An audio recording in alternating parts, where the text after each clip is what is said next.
In a world crying out for a top 10 show, John Roca and Matt Nost are here. So grab your assigned seat, sit back, and enjoy this week's Top 10. Brought to you by the Schmoes Know Network. Take it away, boys.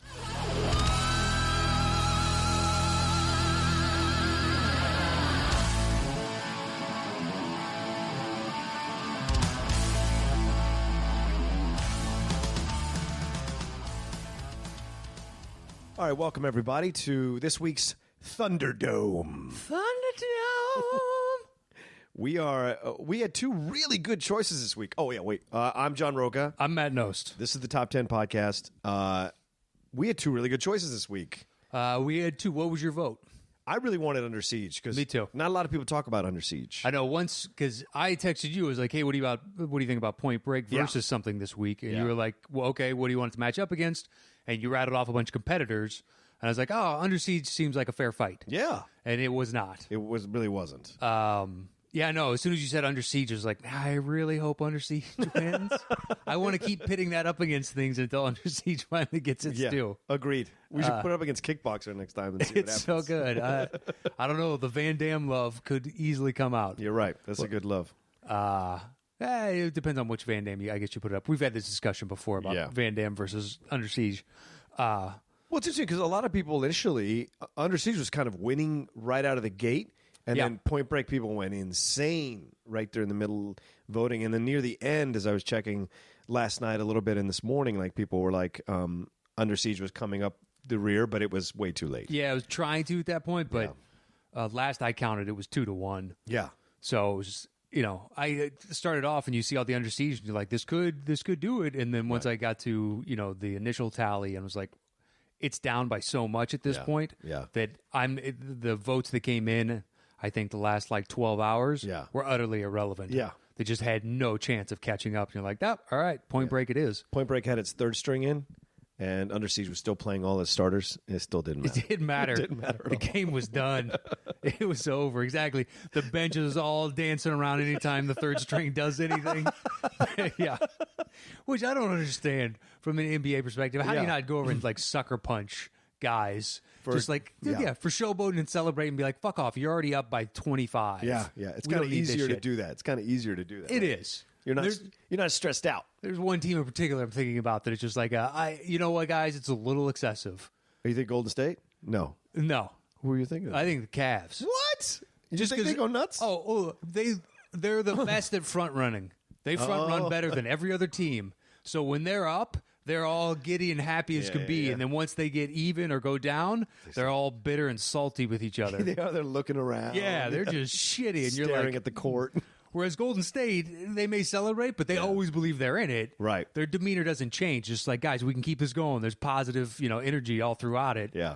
Whereas, Cleveland, they just fucking showboat. Everybody does it. I think it starts at the top of LeBron. I was going to say, I feel like all the LeBron teams have that kind of character and personality to them. You've seen that happen with when he was on Miami, and you saw that happen when he was on the Cavs the first time. I mean, when you have Boogie, what was his name? Booby?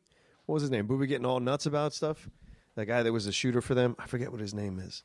Booby? Yeah, I remember, was it Booby? Oh, Booby Gibson? Yeah, Booby Gibson is his nickname, yeah. He was he would get all showboaty, and it's like, brother, you with LeBron, man. Yeah, exactly. You're not no one's talking about you in the top 50. No, even if you're second banana, in NBA terms, you're 10th banana. Yeah. Because that guy is that good that he can just drag these teams to the finals in the East. Exactly. It's pretty impressive. Although this year's not dragging a team. He's got not at all. Solid team. But I'm looking forward to it, especially after what Golden State pulled the other night. Oh, my God. Anyway, so we really wanted Under Siege, obviously, as you've just heard. But the winner, hands down, going away, was Point Break. It just was too strong of a contender. People love this film, man. I know, even though a bunch of comments were like, there's been a ton of discussion on Point Break. It really has. Well, that's why I'm voting for Under Siege. Right. Which kind of besmirches Under Siege a little bit. A little bit. It's an awesome, terrible movie. It really is. It is awesomely terrible. I know. I think we wanted to discuss it because there's still so much to enjoy about the film, and, and you don't see as many reviews online as you would see for Point Break. But hey, no matter how many reviews you've heard about Point Break, you've never heard us discuss Point Break. So that's true. the difference. Yes, it's a whole new level. Fucking difference. It's a whole new level. So you're welcome out there. Actually, yeah, right off the bat. So did you? What did you think going back to it now? Because this is a 1991 film. Catherine Bigelow, who had won the Oscar for Hurt Locker recently, and did Zero Dark 30, which is one of my favorite war films ever. It was. What did you think going back to see this? You know, it's weird looking back at it, not knowing that it's Catherine Bigelow. Yeah, because you associate her with different films now. Yeah. But to see, like, you know, the progression, the build up, the action, the characters, even stupid things like the nudity. Yeah. Is interesting because you know it's a female director, and you're like, well, she put in the proper amount of nudity. These girls didn't have to be showering. Right. You know, there's no real necessity or need for them to be topless right now. Yeah. But you are appealing to guys. They're going to watch this. Yeah, this was aimed at dudes. This was not aimed at... If the ladies wanted to come, great. But this was definitely aimed at dudes. Yeah, when this came out, this was... We're targeting for a specific audience. Yeah. And they hit it. I mean, mean, really did. It's got a lot of good action. Yeah. It's got, you know, two guys kind of on the rise in Keanu and Swayze. Yeah. That are just kind of, you know, headlining their own movies. Yeah. So it's like a moment in time. It's before Keanu had speed, so he wasn't really an A-lister yet. He was close. Right. He was building. Yeah. Right. And Swayze was still, you know, he was kind of, I don't know if they ever got above this tier. No. This is one of the best because it was right after Ghost. This is right after Ghost, which really blew him up. Yeah. And obviously Dirty Dancing introduced him to a lot of women and the public. But then Ghost and then this. And this was so... This is Swayze in his purest, like, better than Roadhouse, in my opinion. Oh, yeah. It's not even close for me. He's just really embracing it, right, for himself. Like, he's just really awesome, powerful guy, great leading man, sexy guy. He makes the mullet work, for God's sakes. Still, looking back at 2016, the mullet still looks good on him. And he gets to showcase his martial artistry, which apparently he was studying. So, and like the skydiving is him. Yeah. You can see it. Whereas every close-up shot of Keanu is... Just they're shooting from below, and they've got a wind machine underneath them. Yeah, I love that whole scene because they're all yelling at each other and be like, "Guys, the wind would be whipping past your ears so much you couldn't fucking hear the person." I know, it's always amazing when people do that in skydiving scenes in film. They're like, "You can't hear a fucking thing." No, you can't. Nuts? You can't unless you're in tandem and the person is in your ear yelling at you. Right. Pretty sure you can't hear the other person. That's now like. You know, they're trying to form that circle. Yeah. And they're like, come on, Utah. And he's like 20 yards away. And you're like, he fucking didn't hear you at all. At all. But, you know, I love it. Great job, guys. All he saw was mouth moving. That's all he heard. But, man, Swayze in this, like, it's amazing how much he pulls off the leader of this group. Yeah. I fully buy the fact that he is this guy that's chasing waves and wants to live almost this like primal life. Yeah. Where he doesn't, you know, he's talking about the sticking it to the people like in their metal coffins driving to work and wasting their lives. And he's actually living his life. I fully believe that this character was come to life. Yeah. He played this part so well. He really did. And he's he's not quite strutting around, but he's walking around with this weird confidence, especially like the first time that him and Keanu beat up those other like War Child. And Anthony Kiedis and shit. Yeah, those guys, And when they're strutting off, he's talking about like, you know, the whole you're a bad kind of motherfucker, but they don't exactly say those things. Yeah, and you're like, I really buy Swayze. And it's kind of weird to me that he didn't get other roles like this. Because I do buy him as this little spark plug badass. It might have been his choice. It might have been his choice to move away from this kind of stuff, to not only do... Because, I mean, he'd done Roadhouse, he'd done a couple other things like this. And so maybe he wanted to move into more intelligent fare or more... But I think the 90s hit and he just kind of dropped down. Yeah, but what did he do? Like, he did Black Dog. Yeah, Black Dog's terrible with Randy Travis and shit. Yeah, I'm trying to think of, like, what else... It's almost ironic because it feels like Keanu took his spot all through the 90s as a like a main action star. Like, it should have... You're right, Matt. It should have been Swayze. He's so great in this. And he plays... levels. Like, Swayze's playing a lot of stuff here, which is what makes him such a fascinating part of the film. Keanu at times is terrible in this movie. Like, just some of the Keanu. Like, the beginning parts of the movie, you're just like, you forget.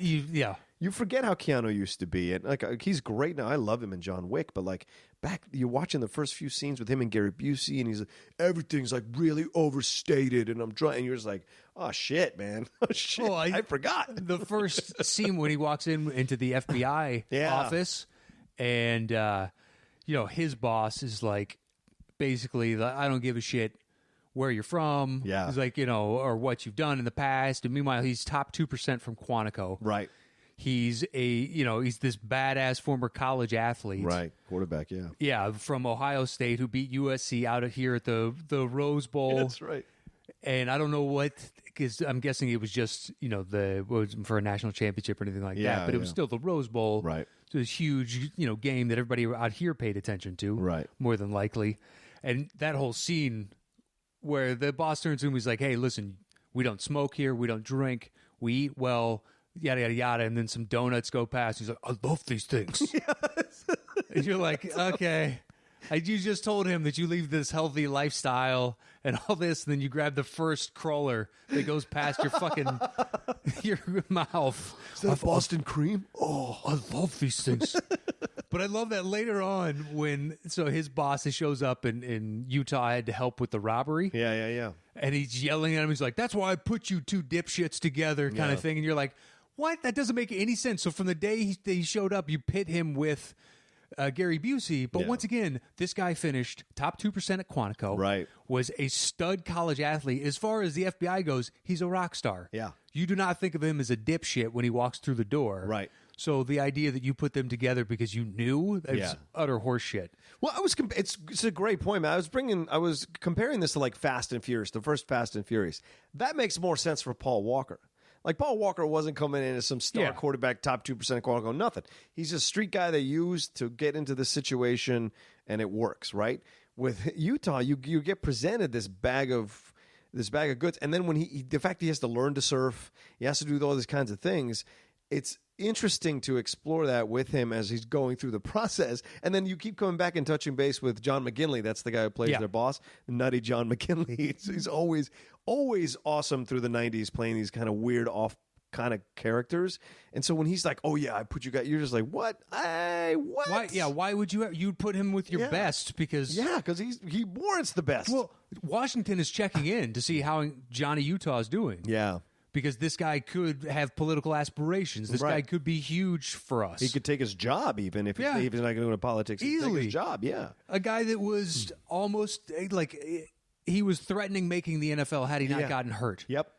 Which, I mean, it means he's the most famous FBI agent. Probably shouldn't go into the FBI. Right. Because you're going to be... You can't go undercover. You can't go undercover, yeah. But especially in Southern California. Yeah, exactly. Or Ohio. You just beat their Trojans. Yeah, those are two areas you probably shouldn't go. You can go just about anywhere else. Vince Young could not go undercover in the U.S. in Southern California. People hate his ass.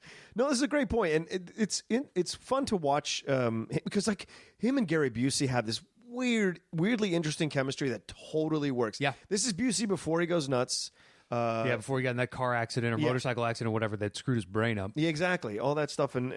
But it's, Keanu comes off as this cocky asshole to him initially when he's just like, as he should. Why don't you go and retire and go be a rent-a-cop or whatever? And then Busey like goes nuts on him.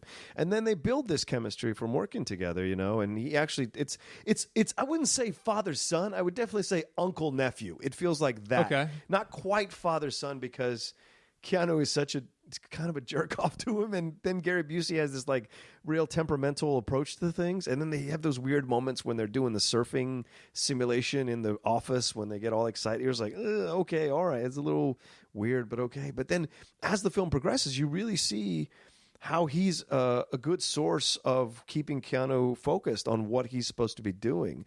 And that's great how that changes, And I think that's the thing. People want to say, "Oh, it's a great action film," or "It's a stupid cliche." Bullshit. The characters do go on arcs. They do change as the film goes on, and I think that's why the film works still as something above a typical cheesy action film. Yeah, in my opinion. Of 90s schlock that you can easily dismiss. Yeah, it really does hold up. Plus, it's an interesting concept. Where you have these surfers that are bank robbers, but they only rob banks to basically fuel their endless summer. Right. which is, quote from the movie. Yep. But it's this interesting marriage of, all right, sure. And they don't ever go after the vault. They just go in, get a little bit of money, and then get the fuck out of there. They've knocked off 30 banks in 3 years, right. But it was never these huge scores. It was just all kind of, temporary gains to propel them doing exactly what they want to do. So it weirdly makes sense on some level that they're railing against societal rules and they're taking what they want to continue their lifestyle. Yeah. But that scene you brought up earlier where Utah is like, are you mad? Where he's building them up. Like, they just became partners. And he's like, you feel that? Like, he's giving him a life lesson about how, like, you've been on the job too long. Yeah. And you need to come at this with, like, a fresh perspective and energy because we're going to catch these guys. Yeah. And he instantly just buys of course they're surfers. Sure, let's, act on this. Yeah, yeah. And behind my brand new boss's back. Right. I don't want to make friends with the entire office. Right. Just my partner. It's like, oh, okay. All right, sure. But I mean, this is what's great about the film is that you kind of accept that because it's the gateway into the action of the film. Like you get to be part of it, and it's really well how they do. And I saw the remake in this one, and the remake was just terrible. But this is you see the foundation of what they're playing with here. The whole idea, and I think this is what makes the film unique, is the whole idea of him being accepted by Swayze, even though Swayze shouldn't. Like Swayze has trepidation about accepting this guy, and the other people too. The other people in the crew, they're not cool. James LeGros and all them, they're like, no man, this guy, he's a lawyer, he's a yuppie. Why are you doing? And it's interesting because I think it spoke to Swayze's character in that this is one of those guys that is riding in that tin box down the street in some empty life. Sure, like if I can turn this guy, he like symbolizes what Swayze's trying to do. And the other guys are not part of this whole thing that Swayze is. Yeah, no, there is no cerebral aspect to him. And that's why they follow him, because he gets them the money and they can enjoy their life, and they don't, they've done 30 banks in 3 years because they're not taking off big scores. They're not being chased by the federal government until now, right? They were able to get away with it for a little while until now. Like they eventually crossed some kind of monetary limit where they're like, okay, now the federal government has to get involved, right? And so, but Swayze's telling you he's got this whole other approach to it, but these guys aren't dialed into that shit. He's playing chess and they're playing checkers. Exactly. You'd see it like, in that bonfire scene where the guy's talking about big wave riding. And when Lori Petty was like, you just fucking, want to be alpha bullshit. Right. Is all you're spouting. Right. And all the guys like, and your balls like shrink to this size. Oh, dude, right? It's just like, okay. I love all that. Like a lot of those cliches and stereotypes about surfer culture is all I understood until I moved out here. Right. Right. Then you meet him and you're like, oh, wait, hold on. It's a whole nother ballgame. It's not like this aggro surfer. I'm sure those do exist. Right, of course. But the fucking locals rule and go back to the valley bullshit. I've never even remotely seen anything like that. Yeah, neither have I. Man. Yeah. Because everybody is from somewhere else that lives here. Yeah. So there is no, localism. Yeah. Especially in L.A. Right. Like any major popular area. It's just, no. Now, if you're somewhere down south, further down the coast, where your family's been there for longer, and yes, you do live at the beach, sure, you could sell me on that. Right. But L.A. just like, no, this is a transient city. Yeah. There's a reason the sports teams do shit here, because nobody's from here, so they have no loyalty to those teams. Yeah. So it's going to be interesting with the NFL coming here. Yeah, with the L.A. Rams. People are excited, and I'm like, I don't understand any of this. We'll see once they go 4-12 how many people are still showing up. Talk to me in year. 3 years after the luster has been warm up, and they just sacrificed their entire future to get a quarterback. They gave up fucking a ridiculous number of picks. Yeah, they did. And you're like, you either win now or you guys are going to suck. Yep. No, this is a great point you make with the people. Like the whole idea of them doing that jazz with the whole, like they give you the cliches to play with, but once again, it's like, but they give you this central guy who has this other idea, right? He's almost like a cult leader to a degree, in that he's putting his people in danger to support an idea about deconstructing society, about the problem with society. And then you have, but Lori Petty, what you just said with Lori Petty, we should talk about her. Like, she's great in the film. I know. It's one of the few times where I love Lori Petty in the movie, because to me, she exists in Tank Girl in my head. Oh, yeah, now. Just a bunch of schlock. Yeah. Like she did quite a few where after a while I was just like, yeah, whenever you're in something now, I just check out. So It's such a shame, Matt, because I mean, League of Their Own in this film, she's great in both those films, and you're like, what happened? Where was the misdirect? Who knows? You have to go back, I guess, look at her IMDb, and figure out maybe she wanted to take more leading projects where she's the first on the call sheet kind of stuff. Yeah, who knows? I have no idea. But now it's just like, I don't care if you're in it or not. Actually, if you're in something, I just assume it's not good at this point. Right. Which sucks. Straight to video or a B or C-list movie, Yeah, just something that's just like, I have no intention of ever seeing that. I'll wait for somebody else to tell me that it's horrible. Yeah. It could also be that, she couldn't handle, and I don't mean this in a negative way, I mean because not a lot of women can handle the Hollywood system and how it treats them and how it objectifies them. Oh, yeah. That they age out at like 25 in essence. Right. Because she in League of Their Own in this film, she's a very strong female character with and she's not playing the girlfriend. Like she plays. Yeah, she holds her own. She holds her own, exactly. And she has her judgments. And, she has her feelings about situations, and they're very powerful. They're not giving like, I think it's about... No, she's like, no, I think it's about you guys being too alpha and aggro and all this bullshit. I mean, she's not a damsel in distress. Nope. Like when she comes in and she fires that bullet next to him and is pissed off at him, you're like, you know what? I mean, if you're going to go Lorraine Bracco, finding out that the guy that you're falling in love with is an undercover FBI agent and you probably lied about everything. Yeah. And what initially bonded, you to him was the fact that, oh shit, he started opening up about his parents dying and my parents died. And that's a hell of a bond. Yeah. And especially to predicate a potential relationship on that big of a lie. Yeah.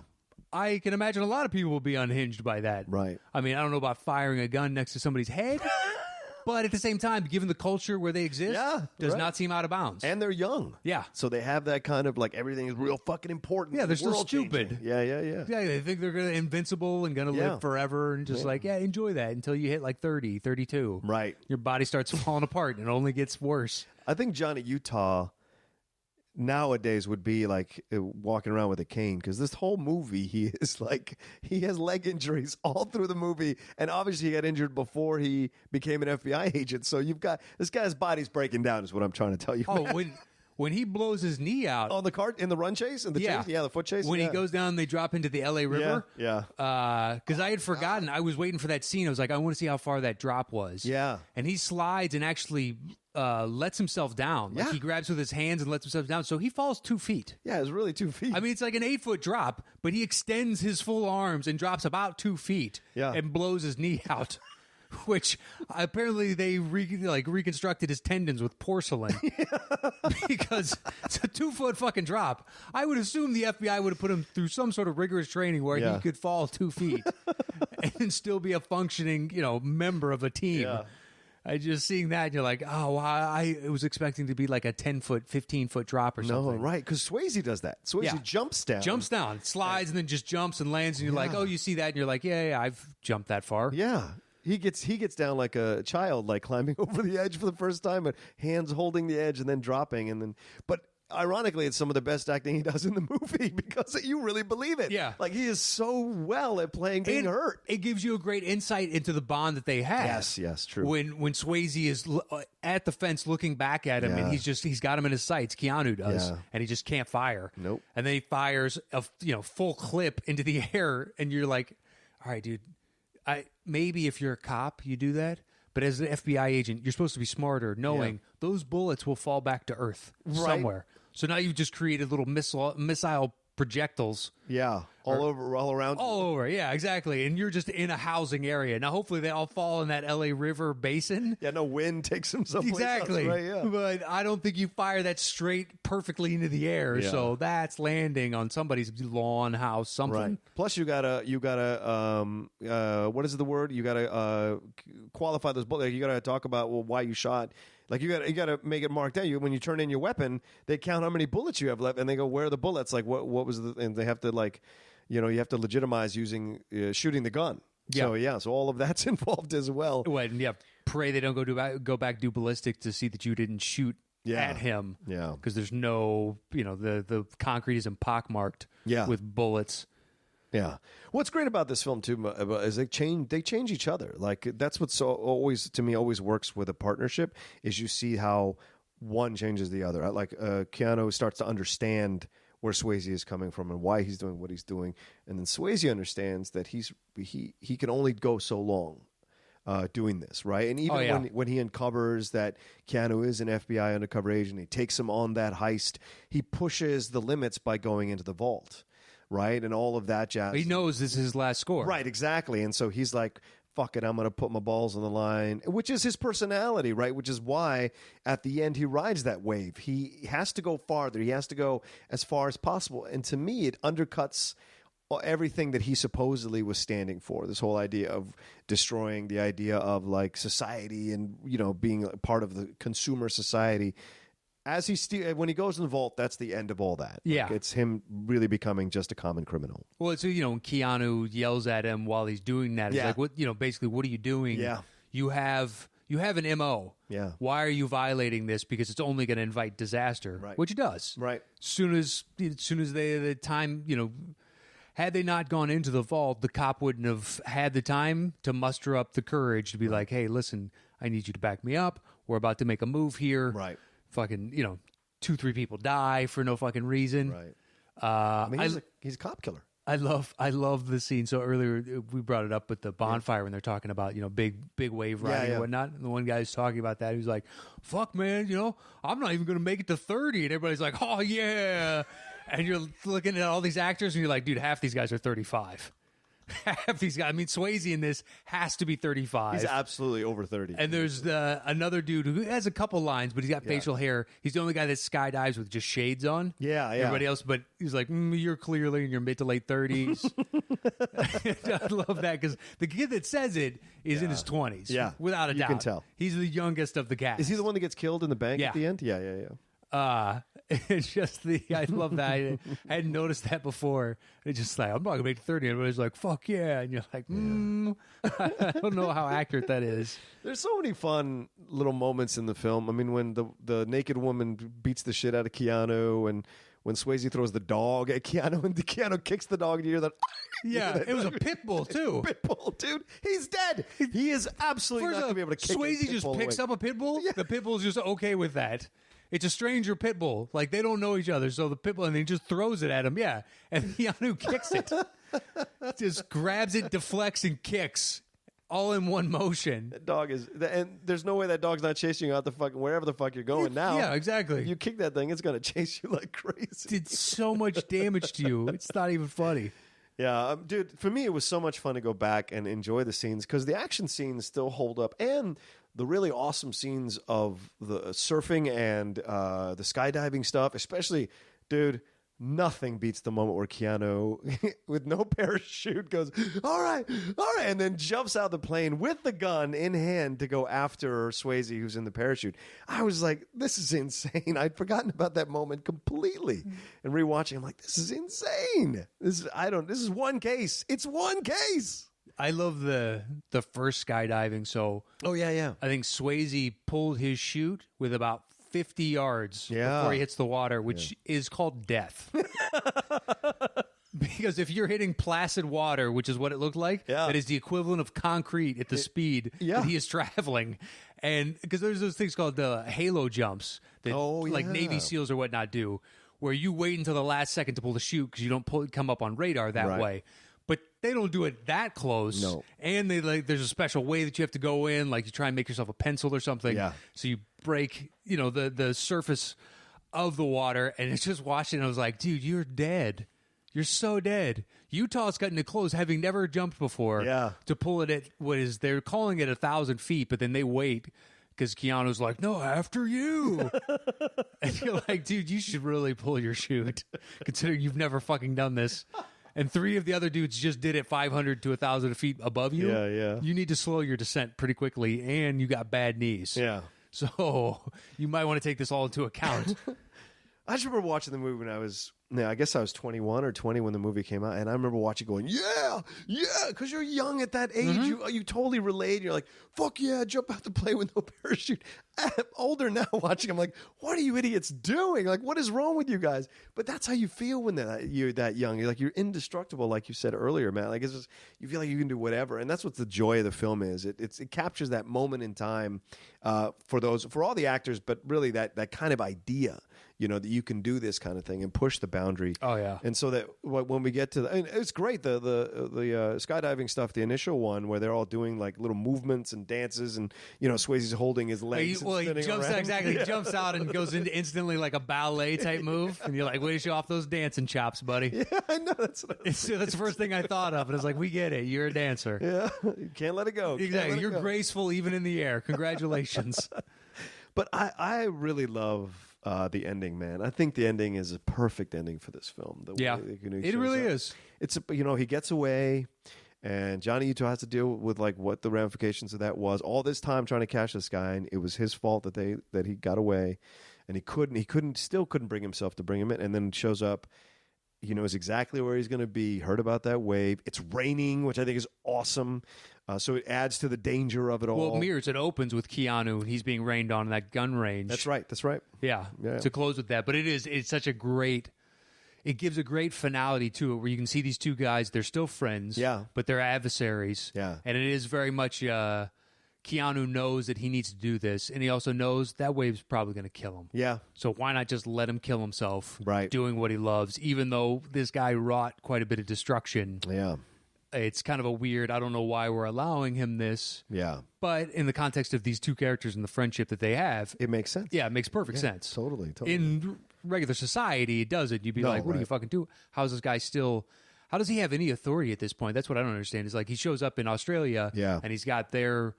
feds with him to help bust him. Be like, I'm pretty sure you wouldn't be a federal agent anymore unless he got absolved of being complicit in the robbery. Yeah, maybe got pushed to being a desk jockey for a while, and then kind of heard this tip, and then kind of took it upon himself with approval of to go down there. But you don't know. You're right. You don't know how he still has any pull. And I'm glad they don't explain it. Yeah, don't need it. Yeah, let's just get to. We know that Brody already said it earlier on. This is where I'm going to go. Or it's Brody. Because it's short for, what was it short for? They said it, and I was like, I forgot that's what it was short for. Now I've forgotten again. Okay. Is it Bodie? No, it's Bodie. Bodie? I think it's Bodie. Yeah, Bodie. Bodie, yeah. Yeah, you're right. Yeah. Now I can't even remember what it was short for, though. I don't either. It sounded like it had some like Latin vibe to it. Oh, okay. Like Bodicius or something. Sure. Yeah, something that was like, oh yeah. It was short for something. the Great. Yeah, it was something along those lines. And I was like, oh, okay, yeah, it's just Bodie. Yeah. Great names, though, man. Bodie, Johnny Utah. These are great fucking names, dude. Johnny Utah is one of the best names ever on film. Yeah, it's so ridiculous. It is. So ridiculous. Perfect. Has that great vibe. Yeah, the fact that they just went for it and were like, yeah, your name's Johnny Utah. Yeah. Like, all right, sure. When they were calling him John Utah, I was like bristling at it. I was like, no, it's Johnny Utah. He is a Johnny. Yeah. He is very much the way his character acts, where he is in his maturity level. Exactly. He's definitely a Johnny. Yeah. I love what the people put in the comments when they're voting for Point Break was the, Utah Get Me Too. Yeah. I love watching that scene because you can tell that's clearly not in the script. Yes. And Busey's just exactly. He's in the car and they're just like, fuck it, I'm going to ham it up for an extra second. Utah 2. Just... Oh, that's great. I'm glad they left that in the movie. Yeah. Because that's definitely not the first take. Yeah. No, I'm sure. Yeah. I'm sure it's not the first take. But I don't know eating the ass end of whatever he said. I was like, wow. But this is, once again, this is what's so fun about the movies. All these interesting and colorful characters that you really enjoy watching, at a certain point in their careers where they're still vibrant. And still like fun to watch, Yeah, they haven't been like Busey gone off the deep end at this point, right? Or Swayze who's passed away, but didn't really do much after that. No, because as he got older, he got thinner, and it just looked weird. Like when he cut his hair, all that, it just looked kind of weird to see him in those situations. And you're like, And then the cancer hit, and he was really sad to see. Like when he showed up in Havana Nights, I was like, ee. So I was just like, man.